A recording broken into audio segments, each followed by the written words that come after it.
Hello guys! Welcome to my channel. This is Alvin G. Martinez Vlog. Kung bago pa lang po kayo sa aking channel, don't forget to like, share, and subscribe. Just hit the notification bell para lagi kayong updated sa aking uploaded video. So, gaya nga na pinangako ko guys, ngayon is gumagawa ko ng sarili kong video.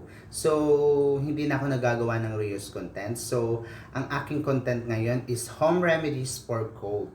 So, ibig sabihin, meron akong i-share sa inyo kung ano yung mga mabibisang paraan na hindi nyo na kailangan bumili pa ng mga antibiotic or mga gamot sa butika na pwede nyo namang gamitin once na malala yung ubo nyo or meron kayong mga dry cough.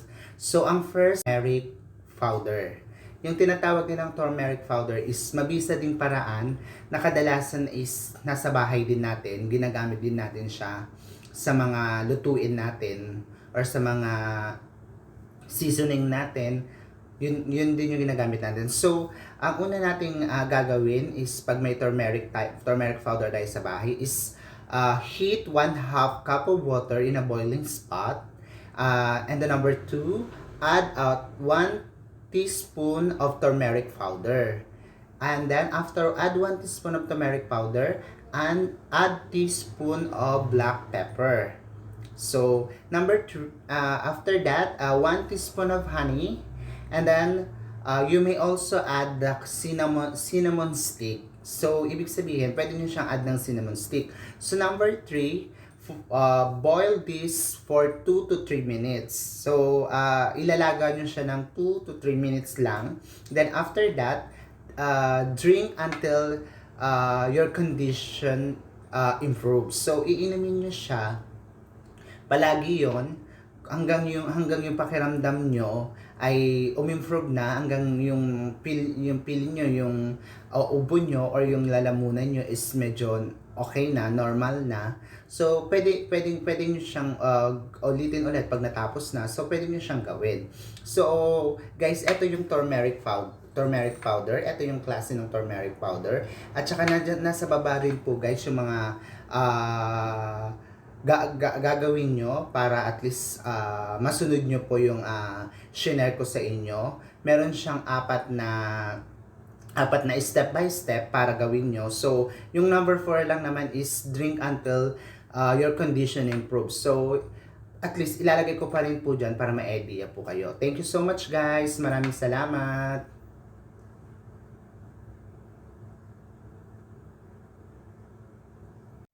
So, hello guys. This is my number 2 home remedy for cold.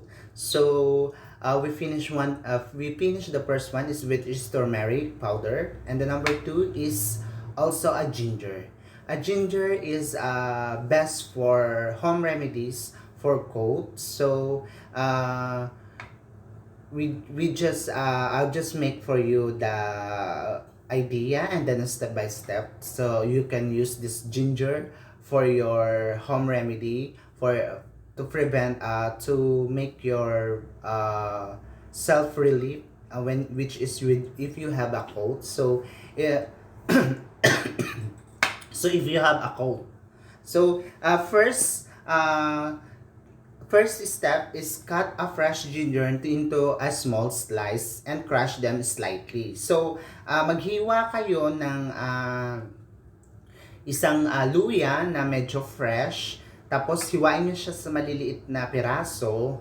Tapos, anuhin nyo siya, ibig sabihin, durugin nyo siya ng katamtaman lang. So, cut fresh ginger into small pieces and crush them slightly. So, number 2 is put them in a cup of water to boil. So, ibig sabihin, ilagay nyo siya sa cup of water na pwede nyo siyang lagain, or ibig sabihin pwede nyo gumamit ng takore or a boiling pot, so ganon. So number 3 is eto na yung drink this herbal solution 3 to 4 times a day for your relief. So ibig sabihin after that pwede mo na siyang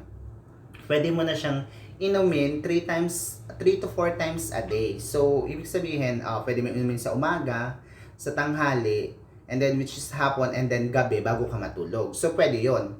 So ito yung second home remedy for cold ko. Yung ibig sabihin, ito yung talagang mabisang paraan na hindi mo na kailangan bumili ng mga gamot para sa mga antibiotic para maibsan yung ubo mo. So, ito yung mga solution ko. So, sinearch ko po ito. So, mabisa po siya, and then po also nagamit ko na rin po siya kasi kadalasan po dito sa Bahrain is sobrang lamig din talaga. So, summer and winter po talaga. So, hindi mo talaga may iwasan na magkaroon ka ng ubo o magkakasakit ka. So, ito yung mga mabisang paraan. Tips ko po pa sa inyo para gawin nyo po kung sakaling magkaroon man po kayo ng maubo or yung mga malalang ubo na pwede nating gawin sa bahay lamang at hindi na bumibili at ng mga gamot. Yun lamang po. So, my number 3 is lemon. Which is lemon is we can see in a store, in a grocery, or in a public market na every time naman nakikita natin kung saan talaga ang lemon. So, madalas din natin siyang ginagamit para sa ating mga pangangailangan sa bahay. So, ang lemon din guys is mabisang paraan para gumaling yung ating ubo. So, which is good na nakikita rin natin siya sa bahay, nagagamit din natin siya sa bahay, at pwede din natin gamitin sa home remedy para sa ating ubo, home remedy for cold. So, eto yung step by step na ginawa ko kasi based on my experience,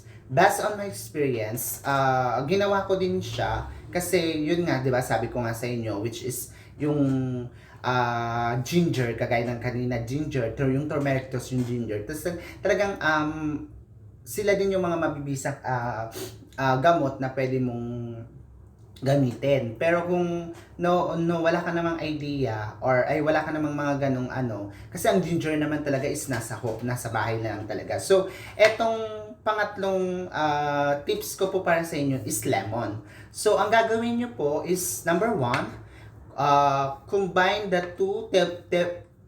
1 pieces of lemon, cut it into 2, and then combine it with the 2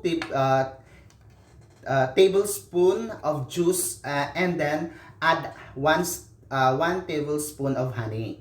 So, ibig sabihin, pag meron kayong lemon, hahatiin nyo sa dalawa. So, pipigain nyo siya, ilalagay nyo sa isang kutsara. So, kailangan nun ng 2 kutsara. And then, if meron naman kayong honey, of course, meron naman talaga tayong mga honey sa bahay.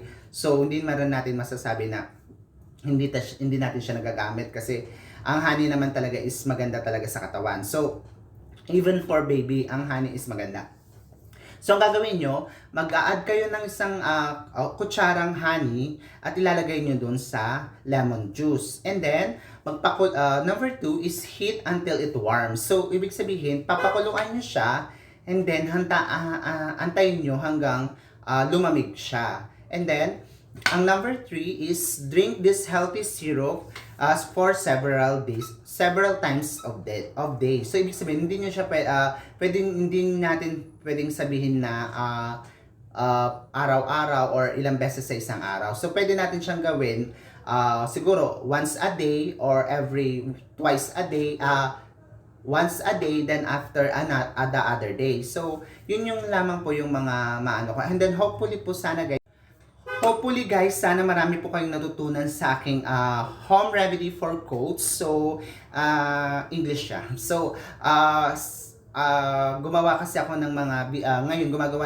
ng mga video tutorial content na pwede nating magamit, which is na hindi natin kailangan pag nagkakasakit talaga tayo is kailangan natin tumakbo agad sa doktor, which is best way naman yun, talaga kailangan natin magpa-check up sa doktor, which is, pero kung kaya naman natin gamutin, by it means nasa bahay lang tayo, so at least nabibigyan ko kayo ng idea about sa mga dapat natin gawin na hindi na natin kailangan ipa-doktor pa, which is ang doktor talaga is talaga kailangan every time.